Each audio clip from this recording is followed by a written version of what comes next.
I stopped watching porn for two reasons, basically. The first one was that porn brought so much anger and violence into my private fantasies. And these were anger and violence that were not there originally to begin with.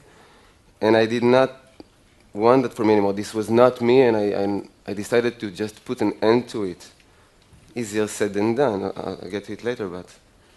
The second reason was that I came to realizing, I think, that only by watching porn, I take part in creating a demand for filmed prostitution, because that's what porn really is, filmed prostitution. Porna stands for prostitute, graphia stands for documentation, and prostitution was nobody's childhood dream, okay? That it is always a result of trouble and distress. Now, I became aware of that gradually when I was volunteering with men and women in prostitution, some of them victims of human traffic, serving aid in brothels, under the bridge, in street corners. But you don't really need to do all that in order to understand how this mechanism of porn and prostitution works. Because porn as a genre, it's not about erotica or healthy sexual communication. It is all about male domination of women, subordinance of women, not only as a sexual practice, as a way of being, as a genderial hierarchy in this world.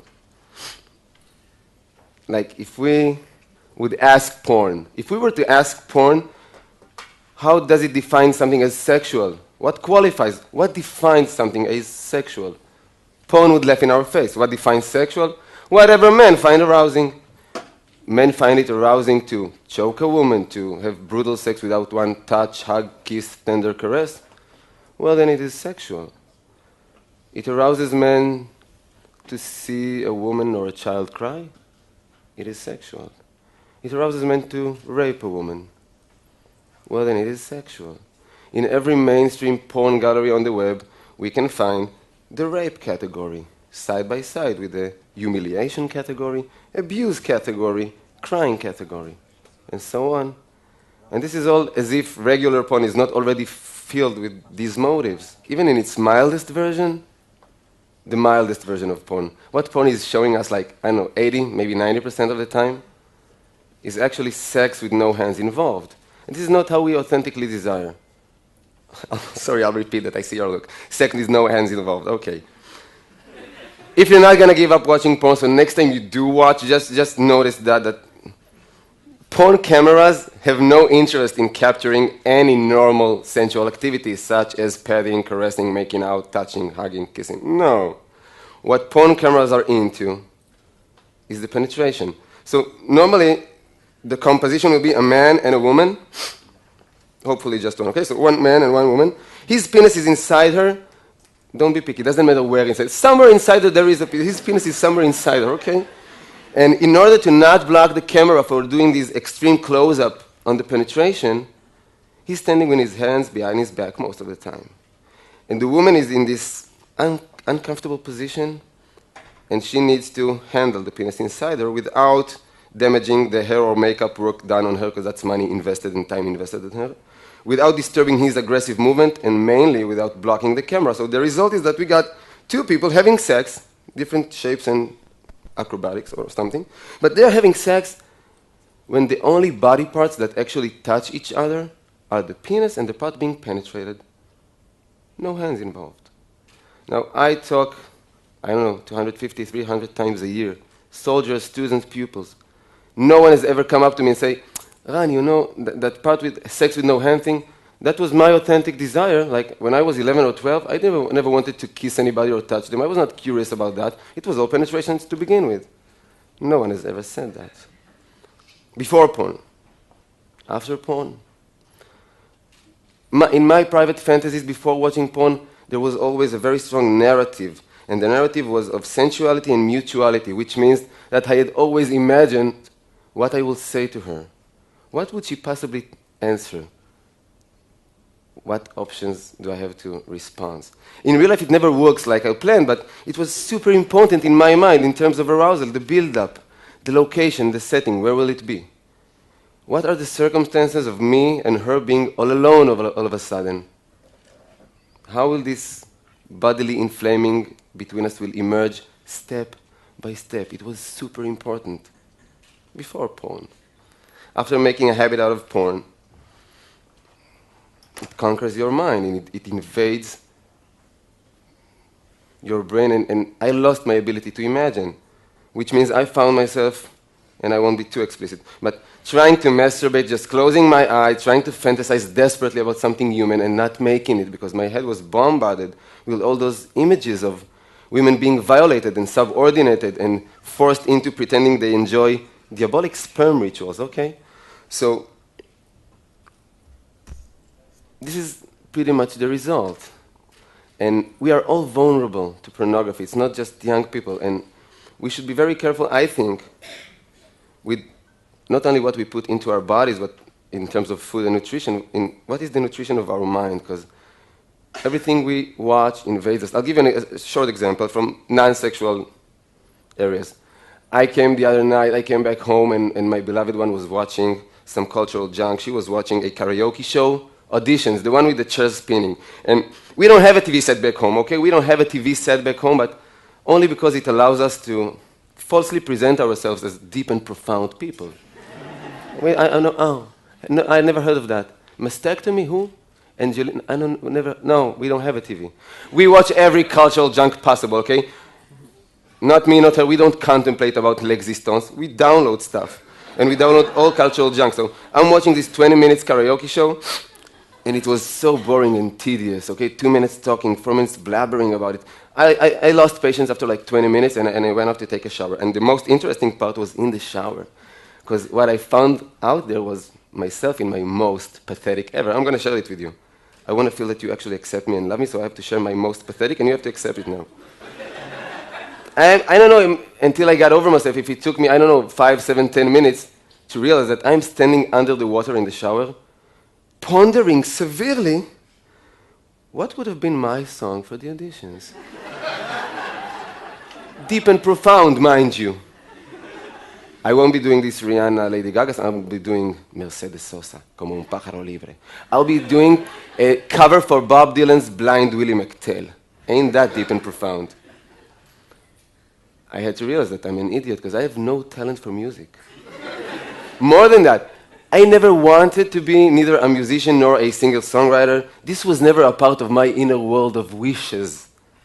Okay, but I'm a human being. What can I do? I was watching that for 20 minutes. It entered my brain for a while.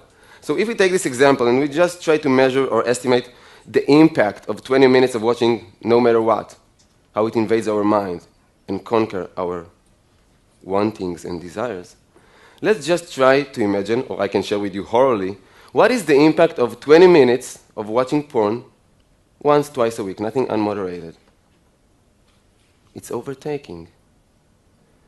And porn is in our households whether we want it or not, and I believe that it does not agree with our well-being. And because we have internet in the Western world all over the place, almost in every cellular phone now, we've got 90% of 12-year-olds watching porn on a regular basis.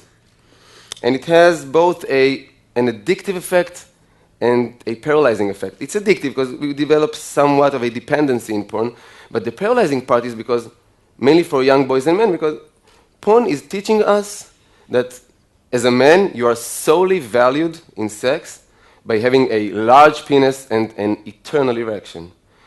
According to porn, being a valuable sexual partner does not relate with being sensual, passionate, attentive, generous, well-coordinated. None of the above. It is all about large penis and eternal sunshine, which we don't possess. So boys become paralyzed, and if they don't become paralyzed by watching porn, very often they turn into imitators of what they saw, which means they become aggressors. Aggressors, even when emotion is involved. Like, there is so much sexual abuse going on nowadays within the confines of what we perceive from the outside as beautiful teenage love stories or healthy adult relationships, because we don't really talk about sex. We just see it all over the place. We don't really talk about it. So what goes on in the confines of a certain room, but these are all sexual mutations that happens. If we talk about women, it's not only that, but young girls and women get the message, not only from hardcore porn, but from our porn-influenced mainstream culture. Have you seen any Miley Cyrus, Lady Gaga video clip, commercials. That's porn with clothes on it. So girls get this notion that if you want to be worthy of love, first and foremost, you have to be worthy of sexual desire.